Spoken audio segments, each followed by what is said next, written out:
హైదరాబాద్ లో హోర్డింగ్స్ కలకలం రేపుతున్నాయి. తెలంగాణ సర్కార్ కు వ్యతిరేకంగా హోర్డింగ్స్ వెలిశాయి. ఏ టు జెడ్ స్కామ్ల పేరుతో భారీ హోర్డింగ్లను ఏర్పాటు చేశారు. దీనిపై కాంగ్రెస్ నేతలు ఆగ్రహం వ్యక్తం చేస్తున్నారు.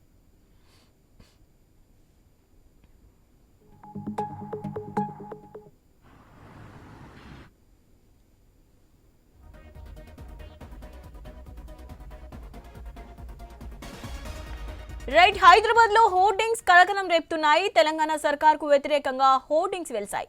ఏ టు జెడ్ స్కామ్ల పేరుతో భారీ హోర్డింగ్లను ఏర్పాటు చేశారు.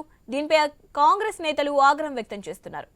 రైట్, దీనిపై అప్డేట్స్ తెలుసుకుందాం. మా ప్రతినిధి ఏవై స్వామి ఉన్నారు. స్వామి, ఈ హోర్డింగ్స్ కి సంబంధించి అప్డేట్స్ ఏంటంటారు? తెలంగాణలో కాంగ్రెస్ సర్కారు అధికారంలో తీసుకున్నటువంటి కూడా అనేక అభివృద్ధి కార్యక్రమాలు పాల్పడుతున్నట్టు కూడా ప్రతిపక్షాలు ఆరోపణలు చేస్తున్నాయి.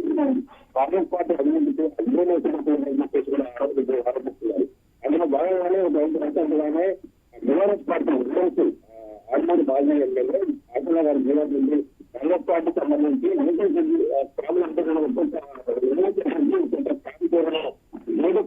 పూర్తి చేశారు.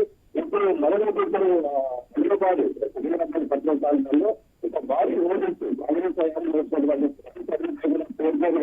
పేర్కొంటూ ఈరోజు హైదరాబాద్గా జిల్లాగా ఒకవైపు లైవ్ వరకు స్టాంపులను పేర్కొంటూ ఒక భారీ ఓటింగ్ ఏర్పాటు చేశారు. దీంతో కాంగ్రెస్ పేరు అందరూ ఆ ఊరు పేరు లేకుండా ఎవరు అడ్రస్ లేకుండా పేరు లేకుండా అర్థం వ్యక్తం చేస్తున్నారు. అలాగే వ్యాఖ్యలకు సంబంధించి మరొక కొత్త కారణం సెలబ్రేట్ చేస్తామని చెప్పేసి కాంగ్రెస్ భయపడుతున్నారు. హైదరాబాద్ నగరంలో ఒకవైపు గతంలో కూడా ఎలాంటి అనేక సార్లు గెలిచినటువంటి సందర్భాల్లో ఇది బీఆర్ఎస్ నేతలు గెలిచి ఉంటారని చెప్పేసి కూడా కాంగ్రెస్ నేతలు థ్యాంక్ యూ స్వామి.